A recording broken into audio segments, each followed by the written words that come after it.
mengganggu waktunya juga. Tapi sebelum kita mulai, saya ingin melihat seniman Bapak Ibu dulu, ya. Sebenarnya Ustaz? Oke. Ya, karena seni itu adalah ibadah, ya. Itu juga salah satu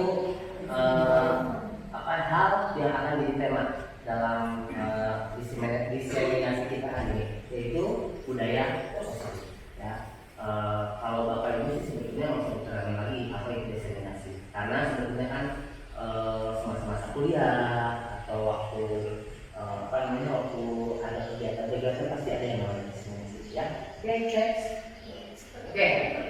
Di sini kenapa sih saya pengen ada diseminasi? Tujuan utamanya itu yang pertama mengimplementasikan konsep-konsep inti budaya positif. Yang kedua membagikan pemahaman dan pengalaman dalam menyampaikannya. Ini di slide. Tapi aslinya ini untuk menyelesaikan salah satu tugas saya juga, ya, dalam kegiatan tahun untuk murah. Ya, tapi saya berharap sih dengan adanya diseminasi ini kita semua jadi memahami budaya positif yang seharusnya bisa kita aplikasikan di sekolah, karena banyak hal di sekolah kita sebetulnya sudah ada budaya positif yang berjalan di sini, tapi mungkin dengan adanya diseminasi ini akan mempertajam dan mempertebal keyakinan kita tentang budaya positif yang bisa diaplikasikan di sekolah. Next. Oke, untuk agenda kegiatan kita hari ini ada 4 poin. Yang pertama ada pembukaan, keyakinan kelas, pemaparan, dan tanya jawab. Tadi saya lupa dibuka, ya. Sepertinya dibuka dulu dengan berdoa, karena dengan berdoa itu insya Allah semua kegiatan kita akan lancar. Dan boleh saya minta sama pesertanya nih, Pak Anita, boleh minta berdoa dulu buat teman-teman supaya kegiatan hari ini kita berjalan dengan lancar, ya. Ya, baik, terima kasih untuk kelancaran agenda kita pada hari ini. Kita sebelum berdoa mulai.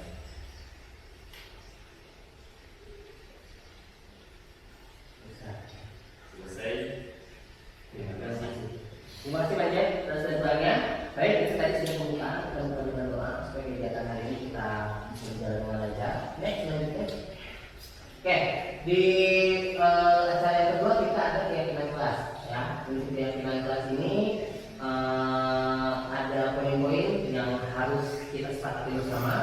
Yang pertama itu kita semua sebagai peserta dan juga saya sebagai pembicara harus terlibat aktif dalam mengikuti kegiatan. Yang kedua, peserta menghormati dan menghargai pendapat orang lain. Jadi nanti ketika ada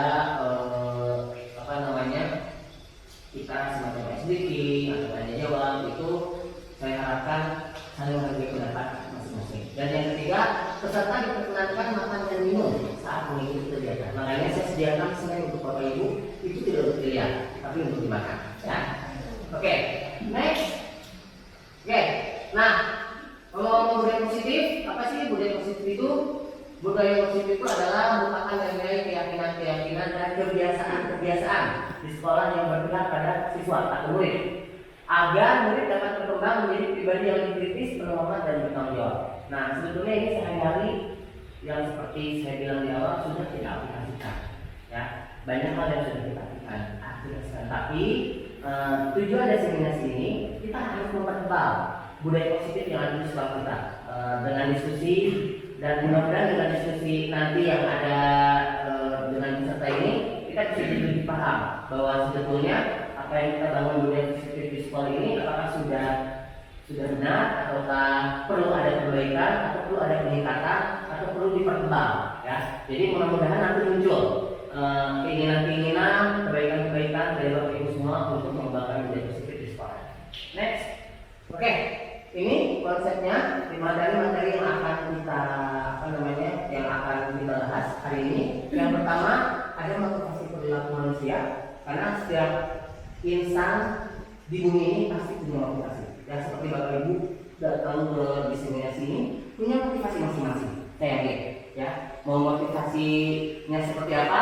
Yang pasti harus dengan keinginan yang positif. Yang kedua, ada posisi kontrol restitusi, keyakinan pemerintah jalan, dan segala restitusi. Itu nanti akan kita bahas satu persatu di diseminasi budaya positif.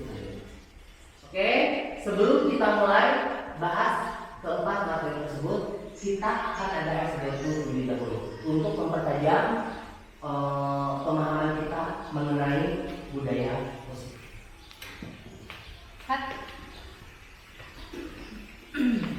Nah, hari ini kita akan SBQ dulu ya teman-teman. Sebelum melanjutkan kegiatan diseminasi hari ini, ya. Sebelum jangan semakin berlanjut. Nah, coba next SBQ-nya itu berhubungan dengan kegiatan kita hari ini, yaitu nama permainannya pembelajaran dengan paradigma baru dengan permainan kembali empat. Jadi nanti cara mainnya gampang. Bapak Ibu kan di sini ada 10 orang nih. Nah, masing-masing harus cari pasangannya, ya. Bukan pasangan belakang nanti ya, tapi pasangan untuk memainkan permainan ini. Ya. Nah, caranya dari kertas yang nanti saya kasih itu, Bapak tuliskan hal apa yang paling berharga yang Bapak punya, ya. Lalu tuliskan di sini. Suami. Ya, apa belum? Suami. Bisa mau direbut kok? Oh, jadi pelancing ya. Nah, nanti si kertas ini setelah di sini dipegang. Ditulis. Misalkan saya nulis di sini jam tangan mewah. Wow, Ya. Saya usah rata mobil ya. Saya usah rata. Nah, nanti pasangannya harus bisa mengambil benda ini dengan cara apapun, dengan bahasa apapun. Nah, jadi harus bisa membujuk cara. Pokoknya mau dong itu misalkan jam tangan mewahnya buat suami aku misalkan. Ya nanti kamu bayar aku gimana? Pokoknya terserah. Nanti ya pasangannya yang tidak memegang kertas ini, jadi apa? Yang tidak memegang kertas ini apa namanya membujuk dengan segala upaya dan rupa supaya mau kertas ini diberikan kepada teman pasangannya, ya dengan cara apa? Oke? Nah nanti kita lakukan secara gantian karena teman-teman semua saya kasih masing-masing satu kertas berwarna-warni, ya.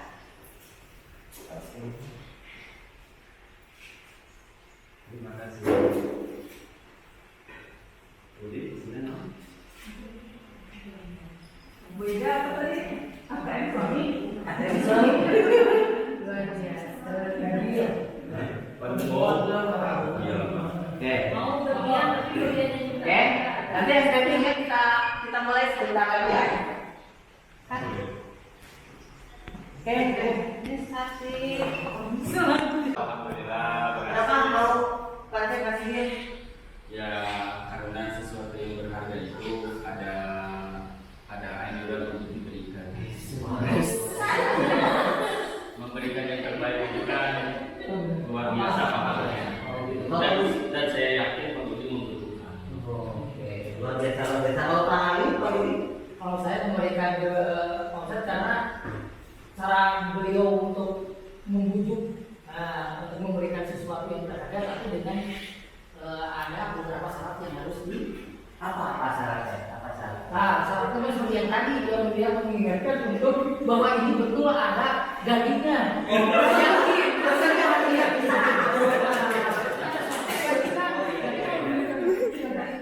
Memberikan, lalu yakin kita akan diberikan yang lebih.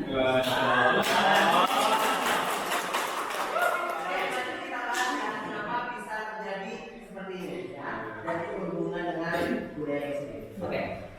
Oke, baik. Bapak-bapak, ibu-ibu tadi sudah melakukan apa? Sudah melakukan ini apa namanya games ice breaking ringan dengan ice breaking ini seperti tadi nama ice breaking-nya adalah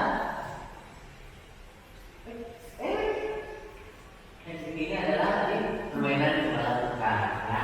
Nah, dari hasil permainan tadi apa yang terjadi sebenarnya? Next. Nah, kemungkinan yang terjadi ada dua. Ada yang bersedia membuka, ada yang tidak bersedia membuka. Ya, tetap bertahan menggenggam. Tadi contohnya kayak pancet terus menggenggam. Dia tidak malah pancet itu merelakan untuk Pak Budi ya. Supaya malah pancet itu memberikannya lama, jadi menggunakannya adalah beda sama Pak Budi. Pak Budi itu tersentuh dengan dengan kata-kata dari panjang sehingga dia memberikan, dan itu sesuatu yang menarik ya. Nah, next. Nah, dari SDK yang tadi kita mempunyai paradigma yang baru, yaitu meluruskan konsepsi tentang makna kontrol. Tadi kan saling mengontrol ya dari genggaman tadi kan. Nah, ada yang namanya ilusi guru mengontrol murid. Pada dasarnya kita tidak dapat memaksa murid untuk berbuat sesuatu kalau murid tersebut memilih untuk tidak melakukannya, seperti yang teman-teman lakukan tadi. Teman-teman kalau nggak mau mengasihi pasti nggak mau, tapi seperti yang Pak Budi lakukan, karena Pak Budi punya kerelaan, mereka ini akan merelakan, gitu kan? Nah, hari ini karena murid tersebut sedang mengizinkan dirinya kontrol, ya. Saat itu bentuk kontrol guru menjadi kebutuhan dasar yang dipilih oleh murid tersebut. Teori kontrol menyebutkan bahwa semua perilaku memiliki tujuan bahkan terhadap perilaku yang tidak disukai. Nah, penguatan positif atau bidikan adalah bentuk-bentuk kontrol segala sesuatu untuk mempengaruhi murid, ya, agar mengulangi suatu perilaku tersebut adalah suatu hal untuk mengontrol murid tersebut dalam jangka waktu tertentu. Kemungkinan murid tersebut akan menyadarinya dan mencoba untuk menolak bidikan kita, atau bisa jadi murid tersebut menjadi tergantung pada pendapat yang guru berusaha. Jadi nanti kalau kita terlalu kalau murid terlalu bergantung pada guru juga itu nggak bagus. Jadi segala sesuatu nanti akan diberikan, atau segala sesuatu nanti akan nanya pada guru, Pak ini gimana, Pak ini gimana, gitu kan? Sehingga pelajaran itu tidak muncul. Atau kalau misalkan kita kalau murid tersebut menolak, itu bisa jadi jadi sebuah perilaku yang tidak bagus juga, ya. Next. Nah, ilusi bahwa kritik dapat membuat orang merasa bersalah dapat mematahkan karakter. Nah, dengan menggunakan kritik dan rasa bersalah untuk mematahkan murid pada identitas gagal, contohnya kayak gini. Kamu tuh harus belajar, mau jadi apa nanti? Nah, itu salah satu kata-kata negatif yang mungkin akan jadi kontrol yang kurang bagus, ya. Mereka akan belajar untuk masuk terhadap diri mereka dan menjadikan citra negatif, gitu kan? Dan kadang sulit bagi guru untuk identifikasi bahwa mereka melakukan perilaku ini. Karena itu, seringkali guru itu menggunakan cara halus untuk menyampaikan pesan. Nah, ini sangat berbahaya ya, teman-teman ya. Next. Nah, ilusi bahwa orang dewasa berhak untuk memaksa. Banyak orang dewasa yang percaya bahwa mereka memiliki tanggung jawab untuk membuat murid-murid tersebut berbuat hal tertentu, apapun yang dilakukannya dapat diterima. Tapi pada faktanya, sebetulnya anak-anak ada dua orang dalam hati, kan? Jadi sebetulnya kita sebagai orang dewasa, ilusinya itu, kamu tuh harus melakukan ini dengan kesan memaksa. Itu sebetulnya itu tidak akan efektif ya dalam jangka waktu panjang.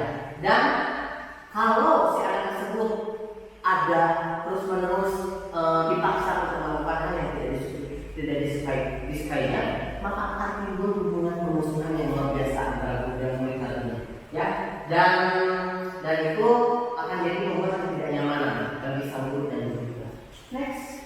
Lalu siapakah pemegang kontrol sesungguhnya? Nah, pemegang kontrol sesungguhnya itu adalah tentu saja kita sendiri, ya. Jadi kita harus mengontrol segala perilaku kita atas kepala tangan kita. Apakah kita mengubah atau menutup kepala tangan kita, itu tergantung pada diri kita sendiri, ya. Sesuai dengan kebutuhan dasar kita saat itu, ya. Jadi itu juga berhubungan dengan kebutuhan dasar yang sudah kita bahas. Next. Nah, dengan pembelajaran dengan paradigma baru, kita tidak perlu lagi membuat kontrol-kontrol yang mungkin efeknya kepada siswa akan buruk untuk masa depan. Nah, ada namanya pembelajaran dengan paradigma baru, yaitu pembelajaran paradigma yang dirancang berdasarkan prinsip pembelajaran yang berdiferensiasi, ya, sesuai dengan kebutuhan dan tahap perkembangan untuk mewujudkan profil pelajar Pancasila. Next. Nah, salah satunya adalah disiplin positif.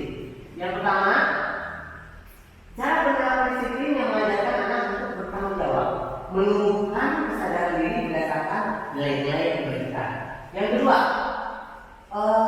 lebih ke arah disiplin diri yang dapat memantau diri melakukan segala tindakan, lalu dapat membuat murid memahami, ya, dan nilai berdasarkan motivasi internal, gitu. Bukan akibat paksaan, ujian, yang atau hukuman, ya. Nah itu semuanya itu berhubungan dengan 5 kebutuhan dasar manusia. Ada bertahan hidup, kasih sayang, penguasaan, kesenangan, dan kebebasan. Nah, ini semua Bapak bisa dilihat di slide presentasi. Di situ ada kebutuhan dasar manusia. Yang pertama adalah bertahan hidup. Itu kita pun pasti butuh makan, butuh olahraga, butuh sehat, butuh rumah, butuh bersama. Nah, itu ada di kebutuhan bertahan hidup. Itu pasti semua orang itu kebutuhan dasar pertamanya. Itu pertama. Yang kedua adalah kasih sayang yang diterima. Itu bisa didapat dari lingkungan sekolah, dari lingkungan rumah, menyayangi, memberi, menerima, dan segala macam. Ada penguasaan, diakui, berprestasi, pengakuan, ya. Penguasaan itu sebuah pengakuan. Jadi kadang kita harus lebih sering mendengarkan daripada lebih bicara, supaya kita lebih tahu isi hati murid itu seperti apa. Ya. Terus ada kesenangan, bermain, karena di kelas juga harus ada permainan-permainan kecil seperti tadi SDT yang bisa menyenangkan suasana kelas. Lalu yang kelima ada kebebasan, mandiri, memiliki pilihan. Yang kadang-kadang sulit untuk kita, ya. Kadang kita itu mungkin di Indonesia itu masih banyak yang kalau misalkan kebebasan itu kita agak kesulitan untuk memilih sesuatu. Bukan jadi tetap, tapi pilihannya sangat terbatas. Ya, makanya kebebasan ini salah satu kebutuhan dasar manusia yang mungkin tidak semua orang punya. Ya, makanya kita yang harus bisa mewujudkannya supaya murid kita juga senang. Next. Nah, teman-teman, di sini ada video yang akan saya putarkan. Nah, untuk materi selanjutnya. Jadi kita lihat dulu nih dari paragraf yang sudah kita bahas tadi. Kita lihat dulu video ini.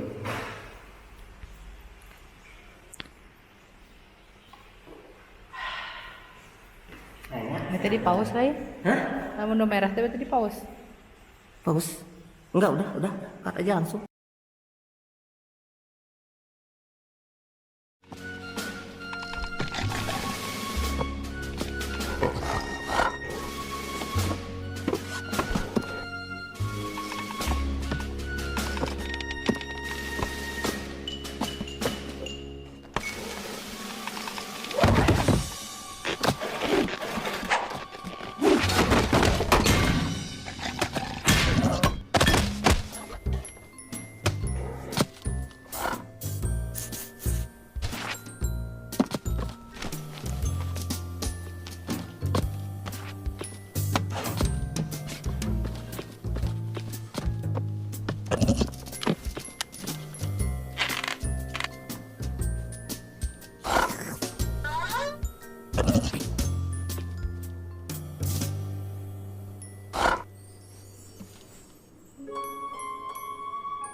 manusia. Ya, motivasi itu adalah merupakan dorongan yang harusnya itu timbul pada diri sendiri secara sadar atau tidak sadar untuk melakukan suatu tindakan yang tertentu ya.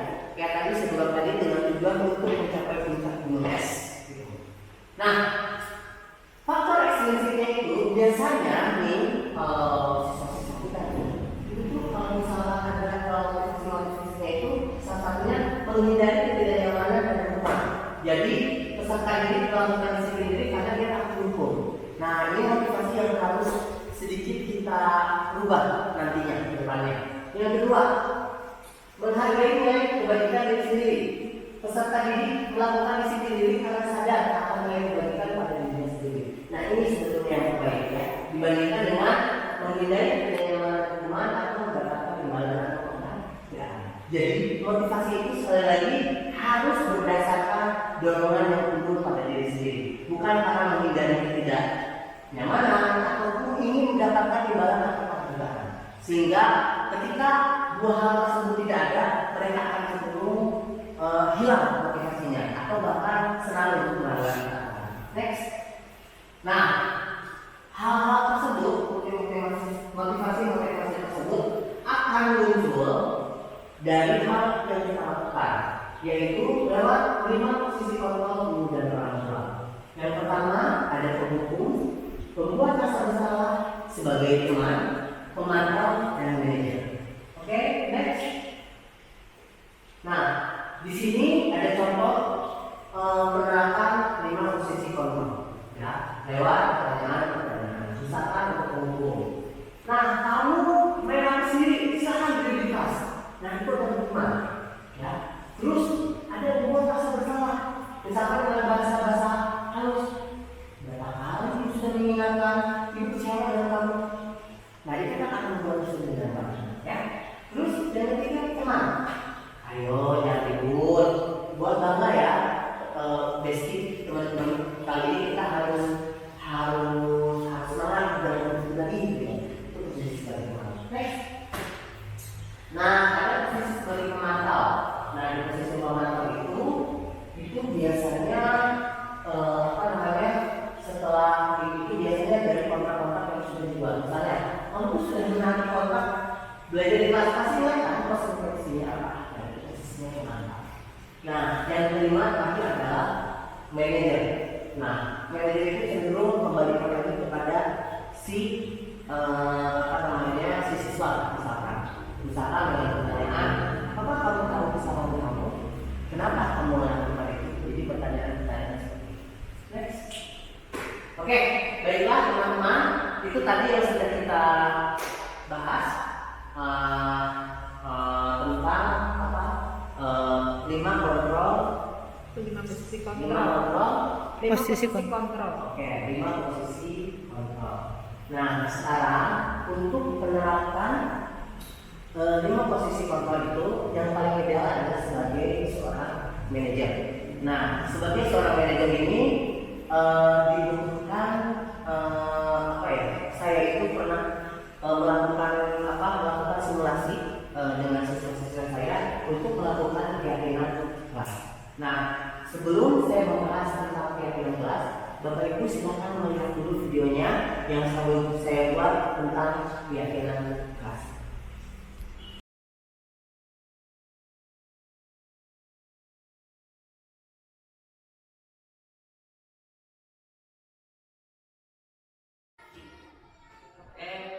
Assalamualaikum warahmatullahi wabarakatuh. Waalaikumsalam warahmatullahi wabarakatuh. Oke, selamat pagi anak-anakku semua.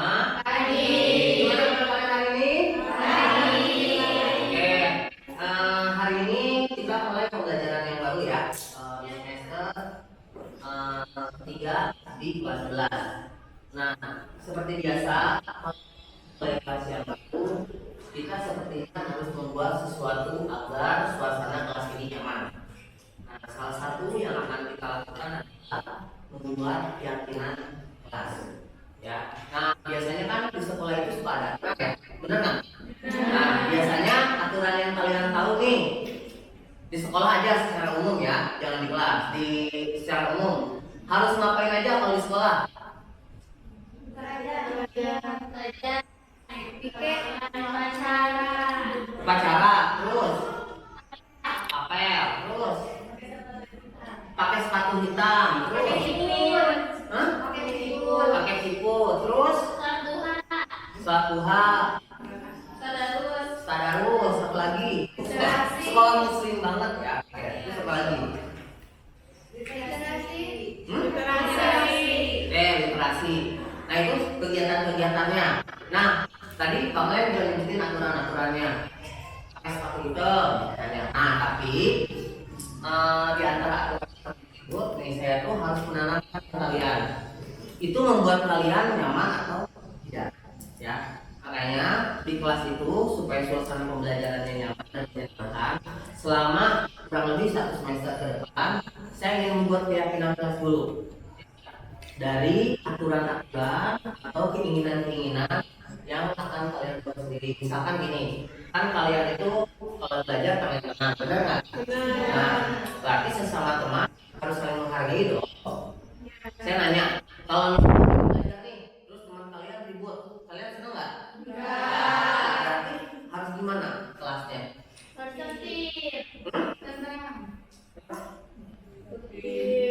Yang keras? Tertib. Benar, tertib aja. Terus apa lagi? Disiplinnya kayak gimana? Biar nggak berisik itu berarti harus apa? Ketika belajar harus yakin kalau dia memang juga patuh, harus fokus. Terus apa lagi? Ini sesuai kalian aja, kan ini mah demi kenyamanan kelas bersama, ya enggak? Terus apa lagi? Boleh nggak kita alat musik? Mengganggu tuh, kan kalian juga nggak mau terganggu. Terus kayak contoh kemarin, misalkan wakas. Nah, wakas kan harus demi kebaikan bersama ya, benar nggak? Nah, harus gimana kalau wakas? Bayar tepat waktu. Kalau nggak bayar tepat waktu gimana?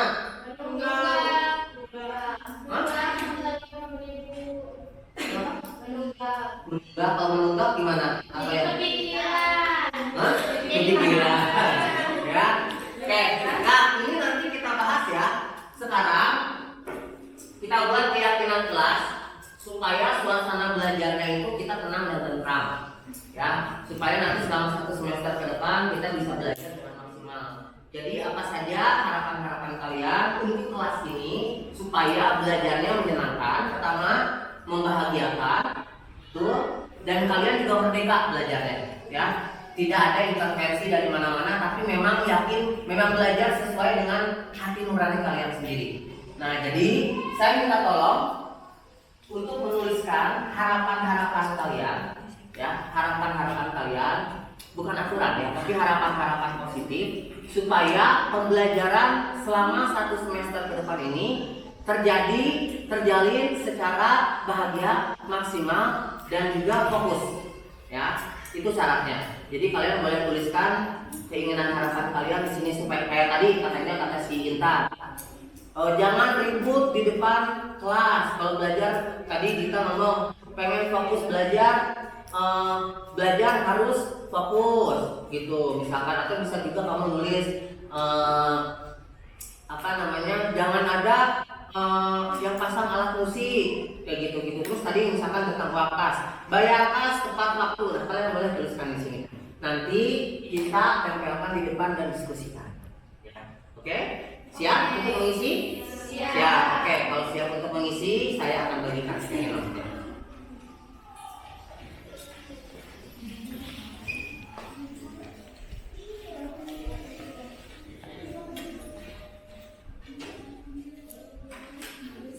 Warna apa? Hijau. Oke. Mau warna apa? Hijau. Oke, warna hijau. Saina warna apa? Warna pink. Ya, pink ya. Masih mau warna apa? Pengen pink, boleh. Warna apa? Pink. Saya ya, ada. Warna pink masih ada. Oke. Mau warna apa? Warna apa? Orange ya. Ini ada nih. Warna apa? Warna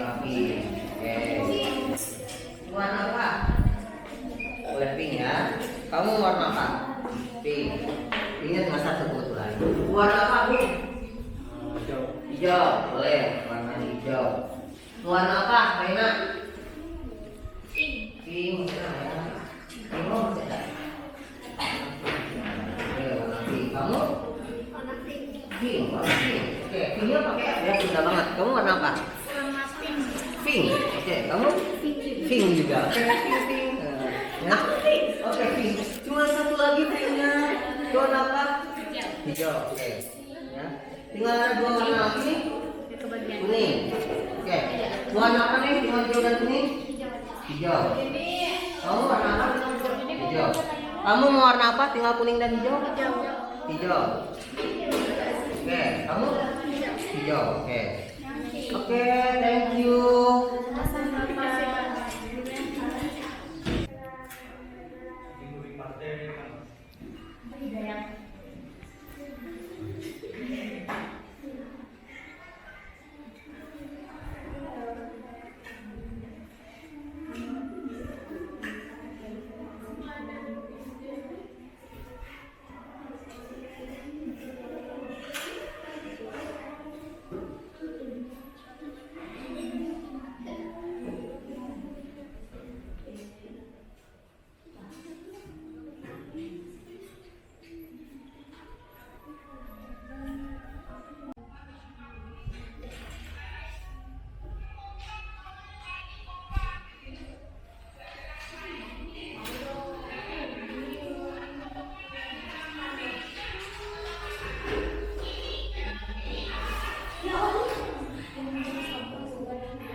Oke.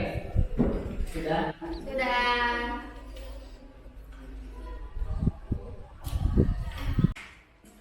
Oke, anak-anak sekalian, terima kasih kalian sudah mengisi harapan-harapan kalian, keyakinan-keyakinan kalian untuk kelas ini, ya. Nah, sebelum kita tempelkan di depan, kita akan dulu nih apa yang kalian tuliskan, ya. Sebelum kita tempelkan di depan dan kita diskusikan kesepakatan ini, keyakinan ini, agar bisa menjadi keyakinan kelas selama kurang lebih 1 semester ke depan, sehingga pembelajarannya akan terasa menyenangkan nanti, ya. Oke, kita mulai. Saya pengen nanya dulu nih, dari yang sini dulu perwakilan satu, silahkan. Siapa? Boleh Intan. Intan, keyakinan kelasnya buat kelas ini pengen ngapain harapannya 1 semester ke depan? Silahkan. Supaya tidak berisik saat belajar Tidak berisik saat belajar. Terus dan membayar uang kas lebih tepat waktu ya. membayar uang kas lebih tepat waktu di kelas 11 katanya. Terus Ya udah sih. itu aja. Oke, yang di grup ini perwakilan siapa? 2 orang nih, 2 orang. Kamu sok apa keyakinannya? Sawat, ya. Sarah, ya. Oh, iya, maaf. Ya, silakan disebutkan yang keras ya. Saling berkomunikasi satu sama lain supaya bisa menjadi akrab dan Oh, menjadi tepuk tangan. Saling berkomunikasi terus iya. saling ngobrol biar dan timbul rasa kasih sayang. Apa lagi? Tepuk tangan bagus nih. Apa lagi? Jangan ribut kalau di dalam kelas. Jangan ribut kalau di dalam kelas. Terus Udah sih Pak. itu aja. Oke, nih kamu nih. Jadikan kelas sebagai rumah yang kedua Aduh. dengan menumbuhkan kekompakan, kerjasama, Hmm. keakraban, dan menjadi keluarga. Tepuk tangan. Ya, harus akrab jadikan rumah kedua. Ya, tuh sosok tangannya. Oke, yang ini. Agung, coba Agung. Coba satunya. Ayo, Agung. Apa? Kamu kok belum nulis tuh satu? Belum siap? Belum. Oke, sok tulis lagi. Sok, mana yang grup sini? Ayo. Harapan saya ke depannya ingin kelas ini menjadi kompak dan akur satu sama lain. Oke. Jika ada masalah selesaikan secara baik-baik. Ada masalah selesaikan secara baik. Satu lagi. Siapa? Yesi, boleh Yesi. Ayo. Saya harap kelas makin bersih ke depannya dan diwajibkan piket sebelum pulang. Oh, mewajibkan nikah sebelum pulang.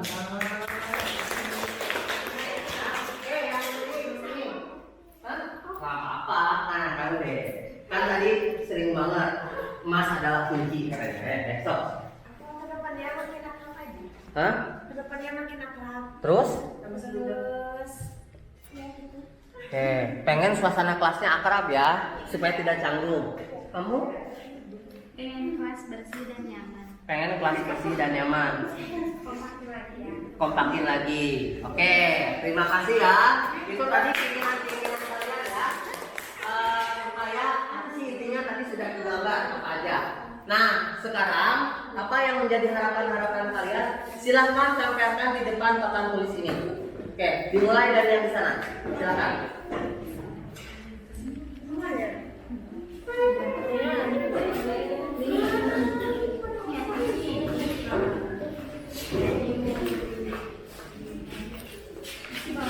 Yang rapi dong, bagus, Besti. Nah, ya, biar sejajar. Nah, biar kelihatan lucu. Tinggi, ceng, Ya, wih, tinggi. Oke, selanjutnya. Jangan. Bapak kau biarin.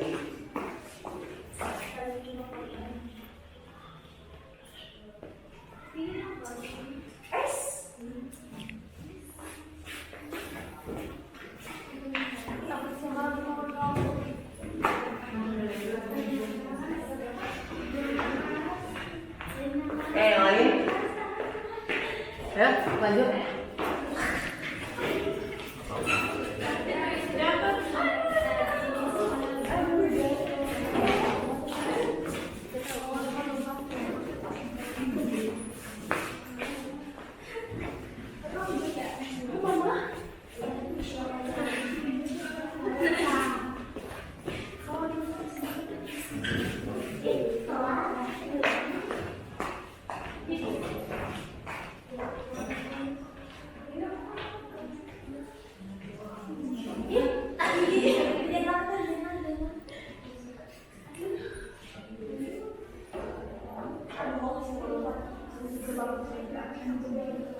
Video ini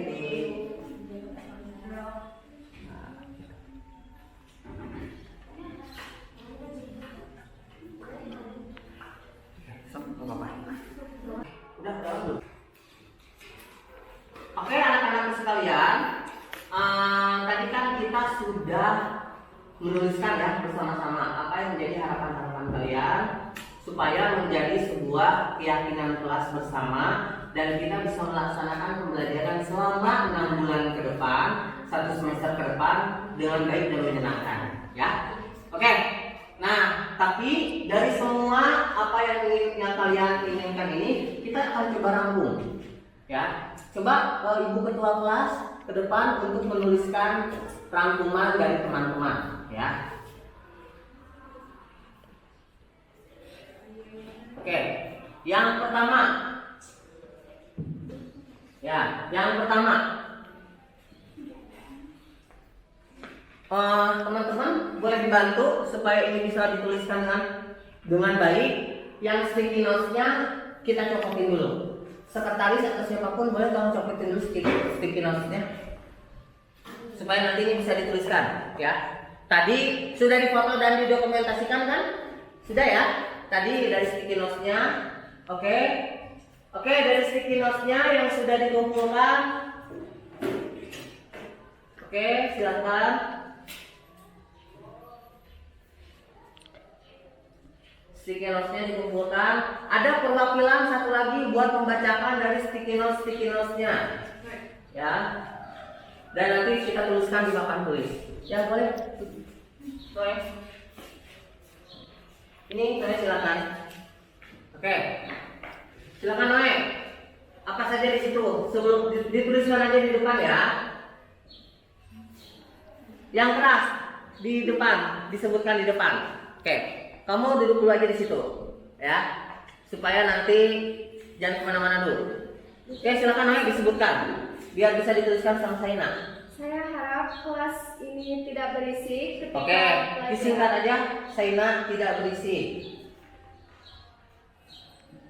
Ini tuh baru berisik kan tadi ya? Ini tuh baru berisik kok. Action.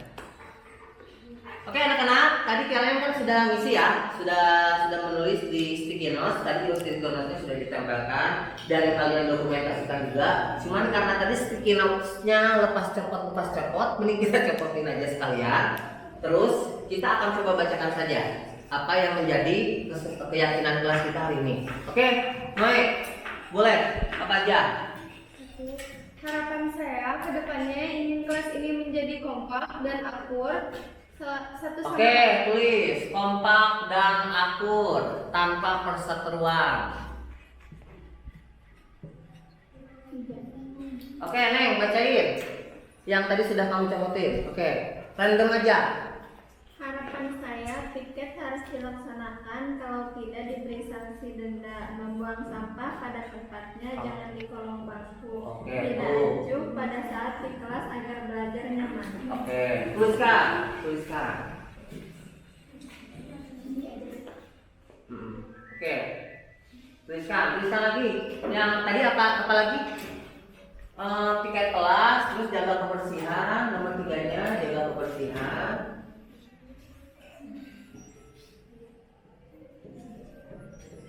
Jaga kebersihan. Oke. Kak. Saya harap saat ada guru, semua siswa memperhatikan pembelajaran dan tidak berisik untuk menghargai guru.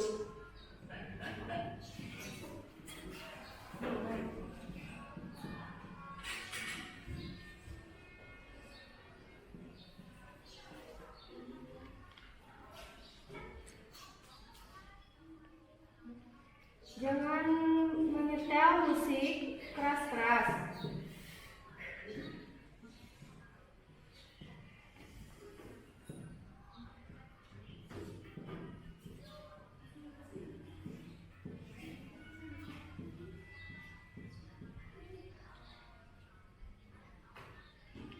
Harapan saya kelas ini dapat mengevaluasi untuk lebih baik dari yang sebelumnya.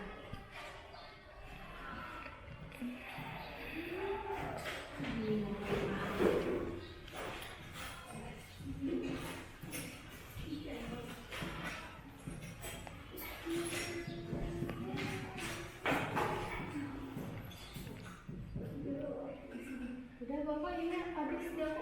Yang lain coba Neng sebutin lagi. Udah semua. Oke, terima kasih. Itu sudah kalian isi ya semua keyakinan kelasnya yang kalian harapkan. Nah, sekarang kita coba kalimat-kalimat ini kita rubah menjadi kalimat yang lebih positif ya. Yang pertama kan ini ada kompak dan akur dan jadikan kelas sebagai rumah kedua ya. Ini kalimatnya positif nggak?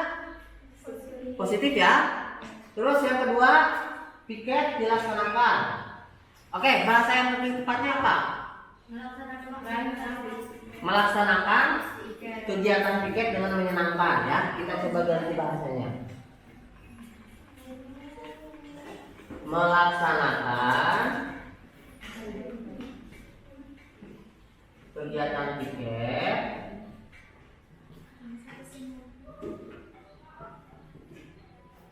dengan menyenangkan. Menyenangkan. Oke, di sini ada jaga kebersihan. Coba kalimat lebih positifnya apa? Selain menjaga kebersihan.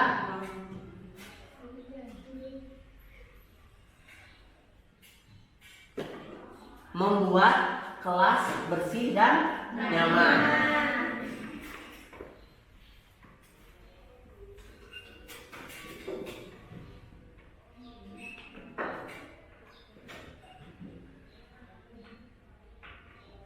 Oke, membuat kelas bersih dan nyaman. Di sini jangan menyetel musik terlalu keras. Ini bahasanya terlalu negatif ya. Coba ada kata-kata yang lebih positif nggak? tidak memainkan musik saat itu. Jangan pakai kata tidak. Ya. Ketika belajar,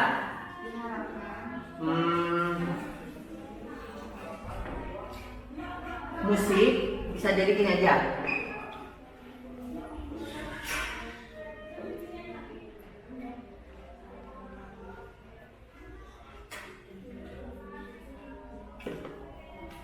Mendengar musik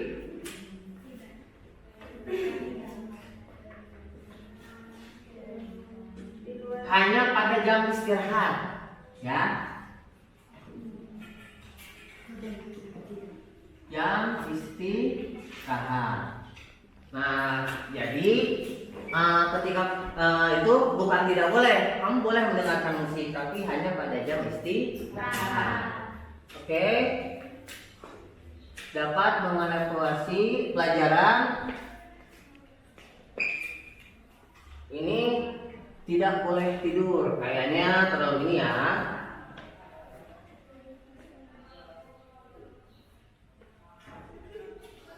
Bersemangat ketika jam pelajaran.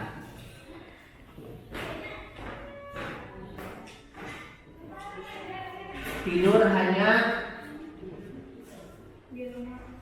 tidur hanya jam istirahat siang, ya. Bukan berarti nggak boleh tidur. Karena kalau tidur itu sebetulnya bagus nih. Kalau siang-siang 15 menit tidur bisa meningkatkan konsentrasi, ya. Oke, ini kesepakatan kelas yang kalian inginkan. Nah, sekarang saya nanya, ada konsekuensinya nggak kalau misalkan melanggar hal-hal yang sudah kalian tuliskan? Denda. Hah? Denda. Apalagi? Dihukum. Hah? Oh, dihukum terlalu kasar ya. Selain dihukum apa? Berapa? Konsekuensinya apa? Misal nih, kalau misalkan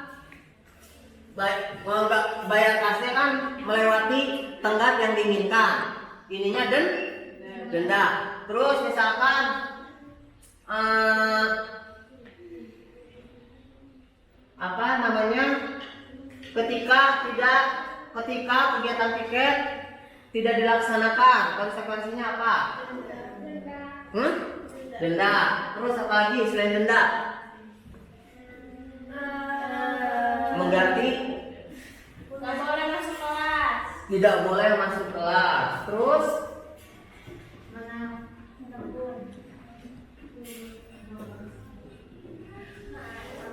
terus apa lagi? Apa lagi? Apa Dita? Apa Dita? Konsekuensinya selain denda tidak boleh masuk kelas, apa lagi? Membersihkan ruangan? Oke, membersihkan ruangan.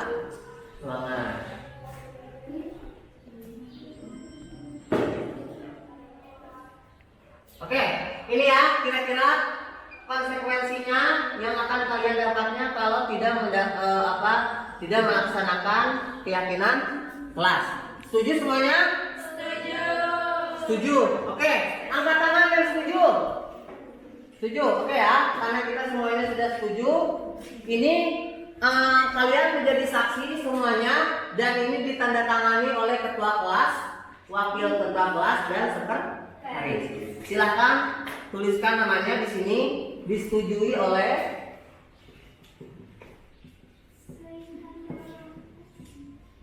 oke. 1, 2, 3. Terus guru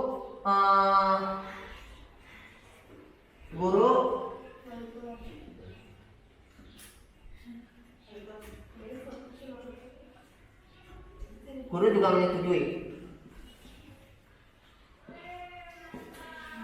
dan mensahkan. Oke, guru.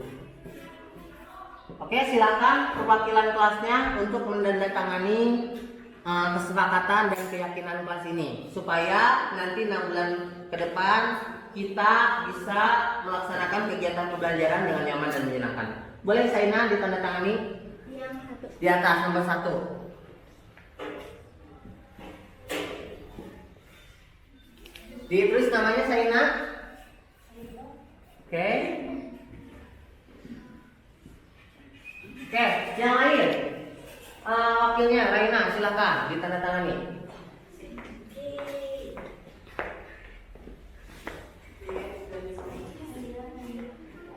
Ini perwakilan kelasnya ya, berarti. Oke. Satu lagi sekretarisnya.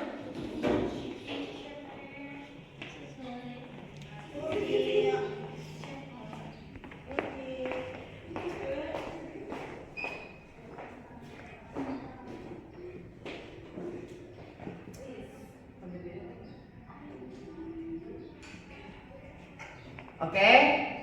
Dan terakhir saya, ya.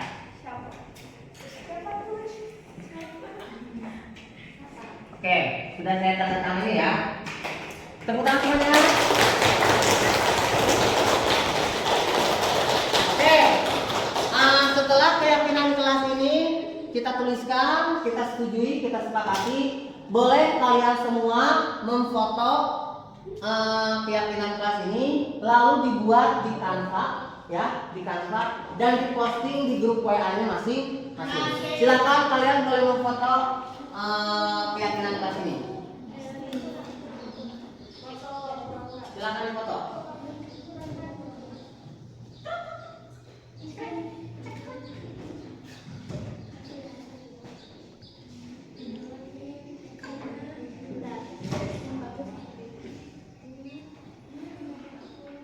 Oke, terima kasih semuanya, tepuk tangan. Oke, semoga 6 bulan ke depan kelas kita jadi yang menyenangkan ya. Amin. Dan selama 6 bulan ke depan juga kita berlatih untuk meyakini bahwa kelas ini jadi kelas yang terbaik, kelas terhebat, dan juga kelas yang mampu menjadikan personil atau individu-individu yang berkualitas. Ya, terima kasih atas waktunya. Wassalamualaikum warahmatullahi wabarakatuh. Waalaikumsalam warahmatullahi wabarakatuh. Oke. Kamera action. Oke, teman-teman guruku semua yang baik hati dan menyenangkan. Tadi ya, sangat menyenangkan hati itu karena sudah sudah mau meluangkan waktunya bersama saya ya. Nah, tadi sudah kita bahas ya 5 posisi kontrol yang yang ada pada guru dan orang tua ya. Nah, tadi ada pemantau, manajer dan segala macam. Nah, sekarang saya mau bagiin dokumen yang berhubungan dengan materi yang saya bahas tadi tentang posisi kontrol. Ibu-ibu, bapak-bapak yang menyenangkan ini tinggal mengisi saja di dalam kolom yang sudah saya sediakan. Di sini ada kalimat dan ibu tinggal memilih apakah posisinya pemantau, memberi rasa bersalah, manajer atau apapun itu ya, sesuai dengan keyakinan hati ya. Nah, sekarang saya berikan, nanti diisi, nanti kita bahas bareng-bareng dan kita diskusi bareng-bareng. Semoga setelah mengisi ini kita akan dapat banyak pencerahan ya, terutama yang berhubungan dengan posisi kontrol kita sebagai guru ya. Baik, silakan diisi ya, diisi dengan keyakinan hatinya ya. Jangan mencontek karena mencontek tidak baik ya. Isi dengan hati kita ya. Oke, terima kasih. Baik, silahkan diisi. Dan nanti setelah ini akan kita diskusikan bareng-bareng bagaimana posisi dari kalimat-kalimat ini, posisi guru yang sebenarnya. Terima kasih. Sudah. Oke, bapak-bapak ini ibu yang sangat menyenangkan ini sudah selesai. Kenapa ya? Kalau ketemu bapak-bapak itu saya pengen bapak ibu bisa kayaknya ketawa. Mungkin terlalu lucu ya. pakai kompor. Ya, oke. Di sini ada posisi kontrol guru dan orang tua ya. Kan tadi sudah dibahas materinya ya. 5 penerapan posisi kontrol. Tidak siapa ketawa gitu ya. Pengen jawab. Oke, jawab. Oke. Nih dari teman-teman semua ya, teman-teman ini semua nih. Ini kan ada kita coba dulu di kalimat yang pertama ya. Ini bahasanya kamu terlambat lagi.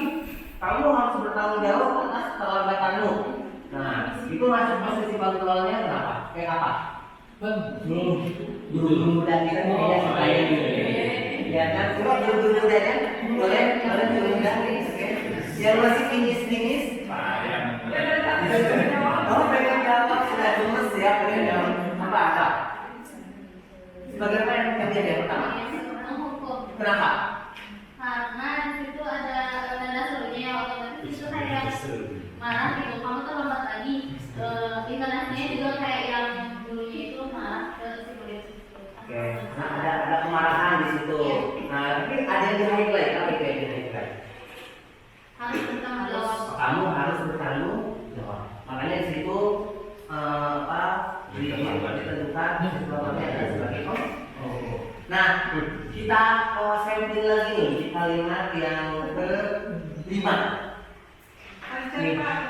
Bahasanya ini, nah itu cocok ya sama konsep. Karena bahasanya itu gimana nih? Kalau kamu butuh bantuan, ya, dengan tugas matematika, saya siap membantu kamu. Ini banyak banget ini. Gimana Raja? Itu posisinya sebagai apa? Ini kalau menurut saya kelima itu gigi 2 itu 4 5 Kelima apa betul? Aduh, ini sepertinya posisi kontrol sebagai teman. Sebagai teman, kenapa? Ya, Ini berpengalaman sekali posisi kontrol sebagai teman. karena teman itu pasti saling membantu. Karena teman itu sering membantu. Tapi ini Kalau saling memikul bukan. betul.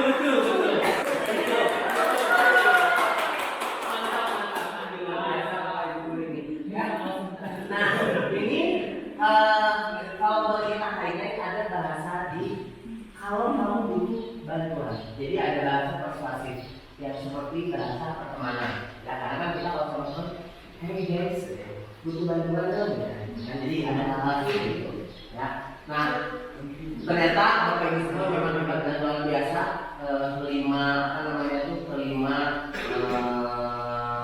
Kalimat-kalimat yang sudah saya sampaikan pada kali itu bisa dijawab semua. Dan alhamdulillah jawabannya juga cepat semua.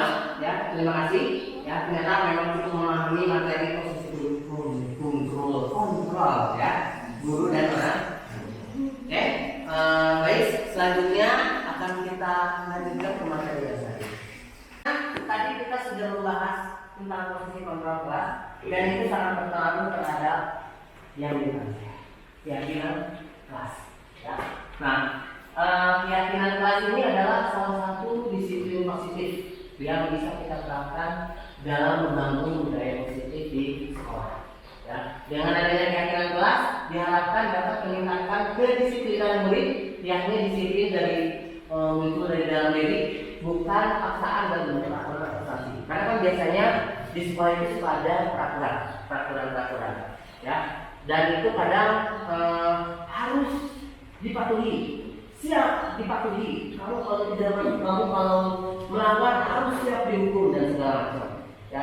Nah, dengan cara itu bukannya tidak benar, tapi dengan menumbuhkan keyakinan kelas, hal-hal seperti peraturan sekolah dan segala macam itu bisa lebih dilaksanakan dengan maksimal. Karena yang kita kumpulkan adalah keyakinan di dalam diri suatu tersebut. Nah, keyakinan itu sebelum next.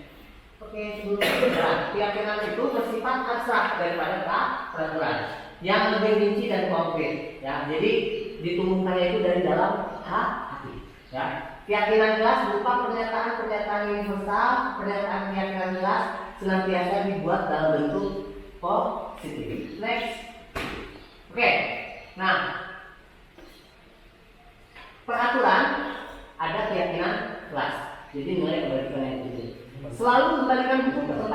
nilai kebaikannya itu sebetulnya untuk menumbuhkan rasa tanggung jawab. Terus dilarang mengganggu orang lain, menghormati orang lain dan diri sendiri. Hadir di sekolah 15 menit sebelum pembelajaran dimulai. Itu keyakinannya adalah menghormati orang lain, komitmen pada tujuan komitmen. Ya, terus dilarang melakukan kekerasan. Itu keyakinannya adalah keselamatan dan menghormati orang lain. Terus peraturannya dilarang menggunakan narkoba. Wah, jelas itu berhubungan dengan kesehatan. Kesehatan jiwa. Terus bergantian atau menunggu giliran, menghormati orang lain, kesabaran. Gunakan masker, kesehatan dan keselamatan.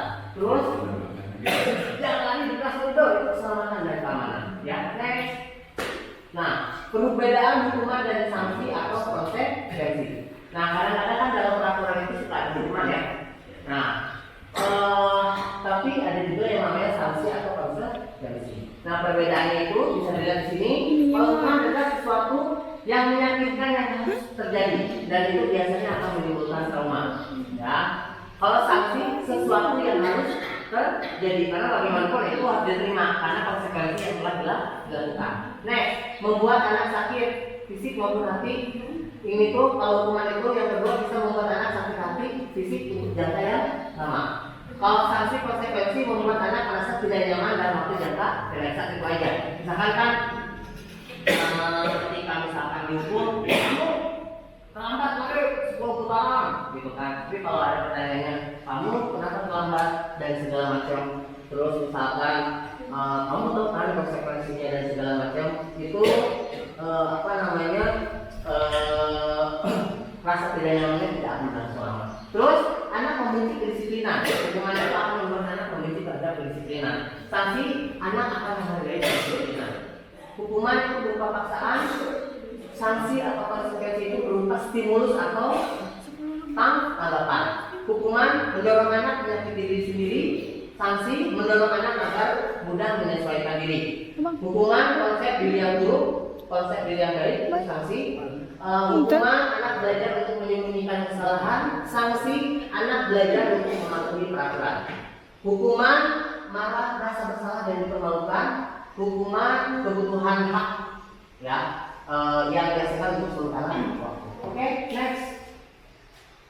Nah, pertanyaannya di sini apa itu restitusi? Ya, next. Nah, restitusi adalah proses menciptakan kondisi bagi murid untuk memperbaiki kesalahan mereka sehingga mereka bisa kembali pada kelompok mereka dengan karakter yang lebih kuat. Next. Nah, ciri-ciri restitusi bukan untuk menebus kesalahan, namun untuk belajar dari kesalahan. Kedua, memperbaiki hubungan. Ketiga, tawaran bukan paksaan. Ya, jadi ketika tadi ada konsekuensi itu ditawarkan, bukan dipaksakan. Selanjutnya, restitusi menuntut untuk melihat ke dalam diri. Jadi dilihat ketika melakukan kesalahan, refleksi terhadap diri sini apa yang dilakukan itu sebetulnya benar atau enggak, pantas atau tidak diberi konsekuensi hukuman. Contohnya seperti itu. Terus restitusi mencari kebutuhan dasar yang mendasari inyataan. Lalu restitusi diri adalah cara yang paling baik. Restitusi fokus pada karakter bukan tindakan. Restitusi fokus pada solusi dan restitusi mengembalikan murid yang berbuat salah kepada kelompoknya sehingga dia bisa bergaul kembali. Nah, di sini ada segitiga restitusi. Ya, ada pertanyaan-pertanyaan yang yang bisa disampaikan kepada anak. Misalkan validasi tindakan yang salah, menanyakan keyakinan, terus di sini menstabilkan identitas. Nah, di sini itu saya ada contoh videonya yang bisa Bapak Ibu lihat tentang segitiga restitusi. Nah, videonya ada. Waalaikumsalam, Cela. Tumben, ada apa kamu kesini? Jadi gini Pak, hari ini saya malas belajar Pak. Oh begitu. Kenapa kamu sampai malas belajar begitu, Cela? Entahlah Pak, hari ini saya sangat tidak mau belajar sama sekali Pak. Tak apa-apa, Cela. Yang namanya belajar juga kan moodnya naik turun. Kadang-kadang kita malas, kadang-kadang kita semangat. Nah, saya boleh bertanya nggak, ketika kamu jenuh belajar tadi, malas belajar tadi, apa yang sebenarnya kamu lakukan? Saya tidur di masjid bersama teman-teman saya, Pak. Apakah kamu mengajak teman-teman kamu untuk tidur di masjid? Ya, Pak. Saya tidur di masjid dan lalu jajan di kantin dan waktu pas belajar. Yang namanya belajar memang seperti itu, ada naik turunnya. Dan kadang kamu pun mungkin melakukan kekeliruan. Dalam hidup lah, nggak apa-apa lah kamu melakukan kesalahan. Toh hidup tuh nggak selalu lurus-lurus saja. Gitu. Nah, saya pengen tahu nih, menurut kamu nih, Syahila ya, apa yang kamu lakukan itu sebetulnya yang kamu yakini nih, apakah benar atau tidak? Tidak, Pak. Itu sikap yang kurang tepat karena secara sadar saya tidak menghargai guru yang sedang mengajar dan teman-teman yang fokus pada pembelajarannya. Oke, Syahila, nggak apa-apa kok. Yang namanya orang kan pastilah ada kekurangannya. Nah, kalau menurut kamu seharusnya sikap seperti apa yang kamu lakukan untuk menembus kesalahan tersebut? Harusnya saya mengikuti pembelajaran di kelas bersama teman-teman saya. Baik, lalu untuk memperbaiki masalah ini, apa yang akan kamu lakukan, Syahila? Ya, Pak, izinkan saya minta maaf kepada guru kelas dan teman-teman saya, Pak. Oke, baiklah Syahila. Rupanya kamu sudah menyadari kekeliruan kamu dan kamu juga memahami bahwa hal yang kamu lakukan itu ternyata kurang tepat. Nah, tapi kan kamu harus menerima konsekuensinya dari apa yang sudah kamu lakukan. Apakah kamu siap menerima konsekuensi yang sudah kamu lakukan sebelumnya? Ya, Pak, saya siap menerima konsekuensinya. Baiklah Syahila, rupanya kamu juga sudah siap menerima konsekuensi dari apa yang sudah kamu lakukan. Terima kasih. Nah, menurut kamu nih, apakah hal tersebut harus terulang kembali? Ya, Pak, saya tidak akan mengulanginya lagi karena saya malu, Pak. Terima kasih Syahila sudah mau bertemu dengan saya dan mengobrol tentang hal yang kamu rasakan hari ini. Ya, semangat belajar terus. Nggak apa-apa melakukan kesalahan. Yang penting kedepannya kamu jadi lebih baik. Oke, terima kasih Syahila sudah mau mengobrol dengan saya. Mudah-mudahan kedepannya kamu jadi lebih baik dan saya juga ternyata banyak belajar dari kamu. Ya, Pak, terima kasih.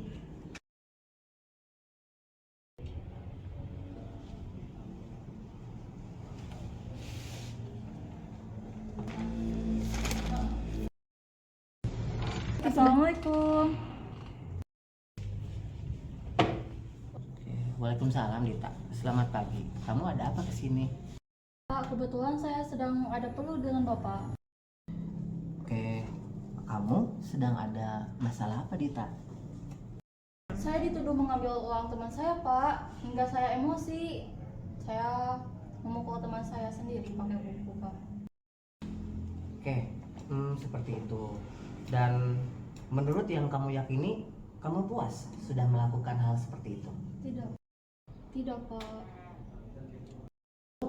Kalau menurut yang kamu yakini, apakah tindakan yang kamu lakukan itu sudah tepat? Tidak, Pak. Kita, kalau menurut kamu yang kamu lakukan itu tidak tepat, tapi di dalam hati kamu merasa puas tidak melakukan itu? Enggak. Lalu, menurut yang kamu yakini, seharusnya apa sih yang kamu lakukan? Seharusnya saya waktu itu mengontrol emosi saya sendiri, Pak. Oke, tadi kamu sudah menumpahkan perasaan-perasaan kamu tentang kejadian-kejadian yang sudah terjadi pada dirimu. Nah, menurut kamu Dita, seharusnya atau apa sih yang kamu yakini nih, yang kamu yakini setelah kejadian tersebut terjadi, ke depannya seharusnya kamu melakukan apa? Saya tahu apa yang dituduh teman saya tidak benar, Pak. Akan tetapi saya terlalu emosional dalam menghadapi masalah tersebut sehingga menyakiti teman saya. Kedepannya saya akan berpikir lebih jernih dan menjadi pribadi yang lebih sabar dalam menghadapi masalah serupa. Oke, saya setuju dengan pendapatmu itu Dita. Nah, untuk memperbaiki keadaan ini, kamu akan melakukan apa?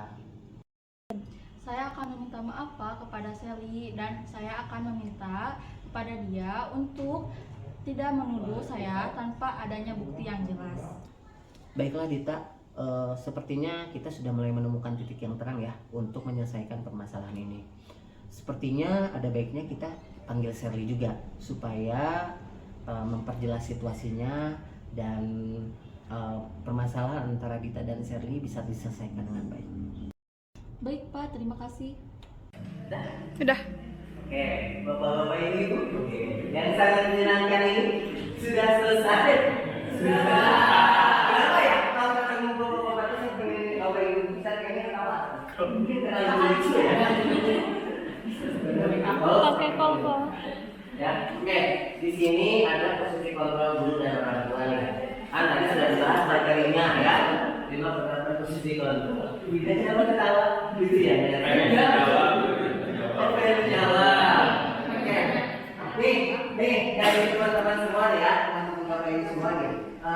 Ini kan ada kita coba dulu di kalimat yang pertama ya. Ini bahasanya kamu terlambat lagi. Kamu harus bertanggung jawab atas keterlambatanmu. Nah, itu masuk posisi kontrolnya kenapa? Kayak apa? Nih, guru-guru muda kita kayaknya suka ini. Ya kan, coba guru-guru muda kan, boleh guru muda nih, oke? Yang masih kinis-kinis. Oh, pengen jawab sudah gemes ya, pengen jawab apa? Bagaimana yang dia pertama? Kenapa? Karena di situ ada tanda serunya, otomatis itu kayak marah gitu. Kamu terlambat lagi. Intonasinya juga kayak yang dulunya itu marah ke si polisi. Oke, nah ada kemarahan di situ. Nah, tapi ada yang di highlight, apa itu yang di highlight? Harus bertanggung jawab. Kamu harus bertanggung jawab. Makanya di situ ditentukan sesuatunya dan sebagainya. Nah, kita sampling lagi nih di kalimat yang ke-5. Nih, bahasanya ini, nah itu cocok ya sama konsep. Ya. Karena bahasanya itu harus gimana nih? Kalau kamu butuh bantuan, ya, dengan tugas matematika, saya siap membantu kamu. Itu banyak banget ini. Gimana Raja? Itu posisinya sebagai apa? Ini kalau menurut saya kelima itu gigi 2 itu 4 5 Kelima apa betul? Aduh, ini sepertinya posisi kontrol sebagai teman. Sebagai teman, kenapa Pak? Ya, Ini berpengalaman sekali posisi kontrol sebagai teman.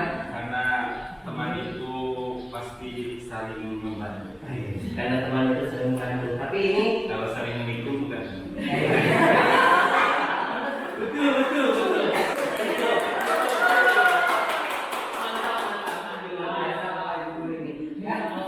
Nah, ini kalau boleh kita highlight ada bahasa di kalau kamu butuh bantuan. Jadi ada bahasa persuasif yang seperti bahasa pertemanan. Ya karena kan kita kalau sama teman, hey guys, butuh bantuan dong.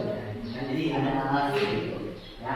Nah, ternyata bapak ibu semua memang bantuan luar biasa. Kelima kalimat-kalimat yang sudah saya sampaikan kepada bapak itu bisa dijawab semua. Dan alhamdulillah jawabannya juga cepat semua. Ya, terima kasih. Ya, ternyata memang kita memahami materi posisi kontrol ya, guru dan orang. Oke, baik. Selanjutnya akan kita lanjutkan ke materi yang lain. Ini sudah saya tampilkan. Nah, dari video tersebut kita bisa kita bisa menyimpulkan dengan adanya tiga restitusi itu untuk membuat anak yang merasa gagal karena salah jadi positif terhadap dirinya. Ya, guru berkata berbuat salah itu hal yang manusiawi. Tidak ada manusia yang sempurna. Bapak Ibu juga pernah berbuat salah. Kita pasti bisa menyelesaikan permasalahan itu. Bapak Ibu tidak tertarik untuk mencari tahu siapa yang benar, siapa yang salah. Ibu lebih tertarik untuk menyelesaikan masalah. Nah itu pertanyaan-pertanyaan atau perkataan-perkataan yang bisa menstabilkan identitas murid kita. Dan terakhir, kalau kamu menjelaskan diri kamu sendiri, apakah kamu bisa bersabar terhadap diri kamu sendiri? Nah, ini salah satu pertanyaan-pertanyaan atau pernyataan-pernyataan yang bisa menstabilkan siswa kita ketika kita melakukan segitiga diskusi sesuai dengan contoh video yang saya perlihatkan tadi. Next. Nah, membantu siswa mengenal basic kebutuhan yang ingin dipenuhinya dengan ketika melakukan kesalahan itu. Nah, pada dasarnya setiap tindakan manusia tujuannya adalah memenuhi basic needs. Apakah itu power, freedom, kamera apa nih? Action.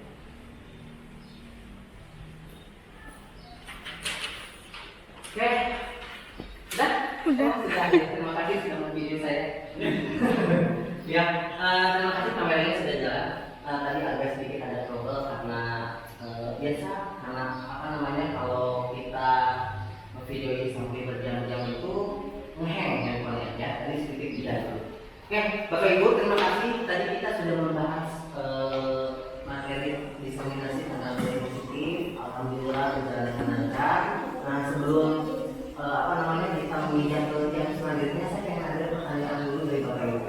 Ya, kira-kira nih dari semua materi yang sudah dipaparkan tadi oleh saya, apa yang kira-kira mengganjal di hati, yang kurang seperti hati, yang mungkin ketika ditanyakan, insya Allah saya akan menjawab dan bisa memberikan warna baru terhadap pemikiran itu. Baik. Jadi Pak, saya mau bertanya tentang posisi kontrol guru ya. Ya. Mungkin ada 5 posisi kontrol yang sebagai guru untuk menyampaikan posisi apa yang seperti apa. Karena setiap kelas itu mungkin berbeda-beda karakter. Ya, Apakah kita melakukannya ke posisi itu, pemantau, membuat merasa bersalah, atau teman. Nah, apakah guru itu harus ada tahapannya untuk meningkatkan keyakinan kelas atau benar-benar kita kuasai kelas tersebut dengan posisi kontrol yang kita jalankan. Karena mungkin setiap kelas kan kita kalau melihat di SMK itu kan mungkin karakter siswa itu mungkin berbeda-beda. Setiap jurusan berbeda-beda. Nah, apakah ada tahapannya yang harus seperti apa dulu? Mungkin dari sebagai guru atau melihatnya dari pandangan dari kita sebagai guru maupun terhadap siswa. Oke. Ya, terima kasih Pak Budi, pertanyaannya bagus sekali. Kita tangan oleh Pak Budi. Pertanyaannya, ini pertanyaannya menggugah hati saya sebagai seorang guru ya. Karena tadi disebutkan Pak, gimana ya adakah prosesnya ketika kita misalkan dalam posisi kontrol ini mungkin yang ideal, yang idealnya mungkin seperti apa. Nah, faktanya ketika di lapangan kita nggak bisa memungkiri yang namanya jadi guru juga berproses. Jujur, ketika saya pertama kali jadi guru, posisi kontrol saya sebagai guru itu mungkin seringnya di posisi penghukum, ya, di posisi penghukum. Kenapa? Karena waktu itu saya belum memahami, karena awal-awal saya jadi posisi kelas 10, 11 tahun yang lalu merasa ketika anak salah itu harus hukum. Nggak ada excuse gitu ya, nggak ada excuse, kamu salah, ya udah kamu salah gitu kan, seperti itu. Tapi seiring berjalannya waktu kan ini bapak tadi tanya proses ya, dalam ketika proses itu saya melihatnya ke diri saya sendiri, tidak ke orang lain.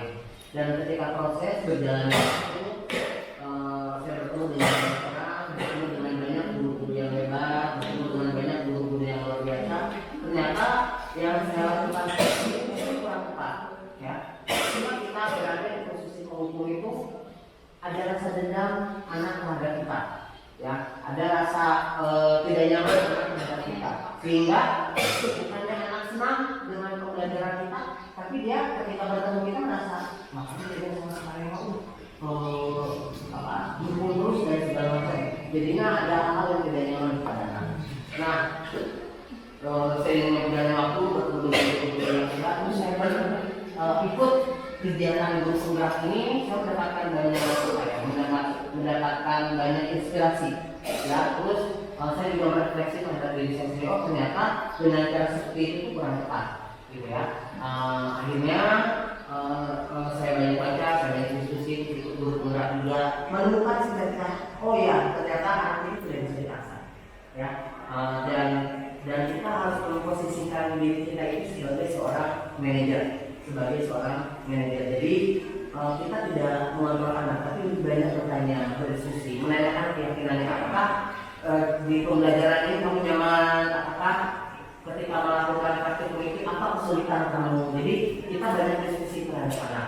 Tidak ketika anak melakukan kesalahan dulu, ketika anak melakukan kesalahan kamu tidak menyampaikan, bisa aja saya bisa langsung kamu gak usah masuk pelajaran saya. Tapi sekarang saya mungkin lebih banyak bertanya, kenapa alasannya kamu melakukan itu? Terus kenapa kamu tidak membawa, apa alasannya? Karena setiap anak itu ada latar belakang. Kenapa apa namanya, latar belakang kenapa dia melakukan hal seperti itu? Dan ternyata dengan cara seperti itu suasana kelas menjadi lebih nyaman, lebih menyenangkan, lebih membahagiakan. Tidak harus dengan emosional, tidak harus dengan kekerasan misalnya, tapi dengan rasa kasih sayang, kita kasih pertanyaan-pertanyaan yang membangun, vibes yang positif, kita bisa membuat kelas ini menjadi lebih menyenangkan. Mungkin itu jawabannya Om Budi. Karena saya lebih membahas dari saya sendiri. Jadi kalau hanya tentang proses, dengan banyaknya proses yang saya lalui, itu hal yang wajar ketika kita melakukan kesalahan-kesalahan, kan? Tapi dari proses tersebut kita bisa menjadi kebahagiaan. Itu saja mungkin jawabannya. Terima kasih. Wassalamualaikum warahmatullahi wabarakatuh.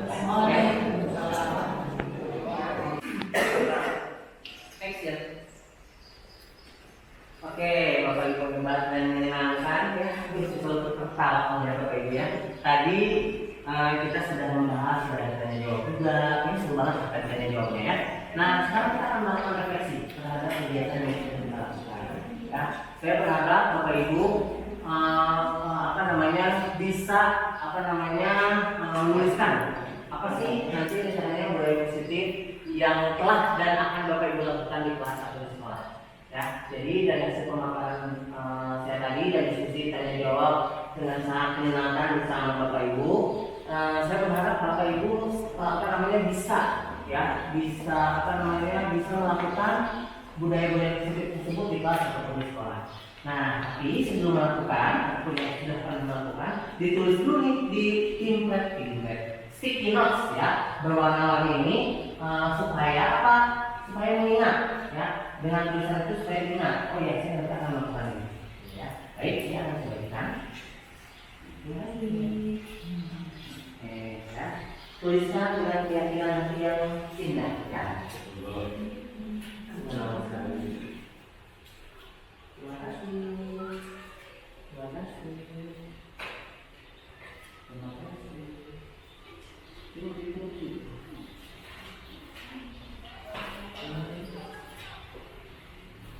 Terima kasih. Baik, silakan dituliskan. Ya, kalau sudah dituliskan, nanti Bapak Ibu silakan ditempelkan di depan. Ya, nanti di sini akan saya tuliskan. Refleksi.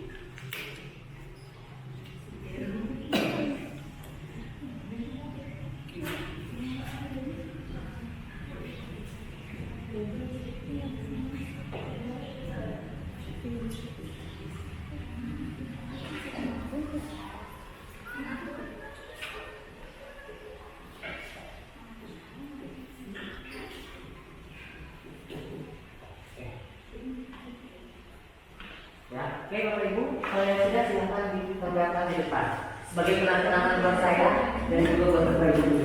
Ya, silakan.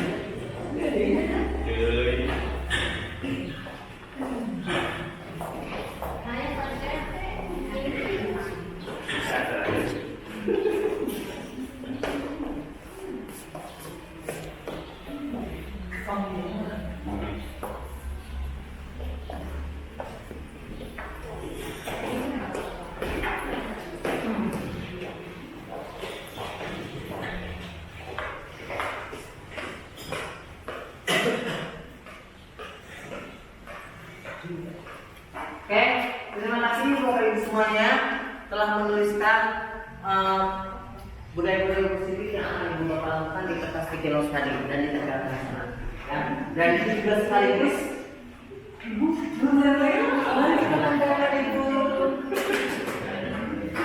the last terakhir tempelkan ya.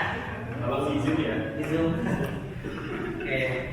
Luar biasa. Terima kasih Bu Yanti. Silakan duduk kembali. Oke, Bapak Ibu, terima kasih. Menempelnya kertas sticky notes tadi oleh Bu Yanti sekaligus mengakhiri ya kegiatan diseminasi budaya positif yang kita telah bersama selama 1 jam lebih ya. Terima kasih atas waktunya Bapak Ibu hebat dan menyenangkan ini. Terima kasih telah membuat saya tersenyum hari ini. Bapak Ibu juga sangat tersenyum juga hari ini dan membuat pembelajaran diskusi kita hari ini menjadi lebih menyenangkan ya. Semoga kedepannya kita diskusi yang lebih baik. Terus juga materi-materi yang kita diskusikan hari ini bisa jadi pengingat bahwa kita adalah guru yang hebat, guru yang mempunyai dedikasi, guru yang mau menjalankan budaya positif di sekolah. Ya, akhirul kalam. Terima kasih. Wassalamualaikum warahmatullahi wabarakatuh. Waalaikumsalam.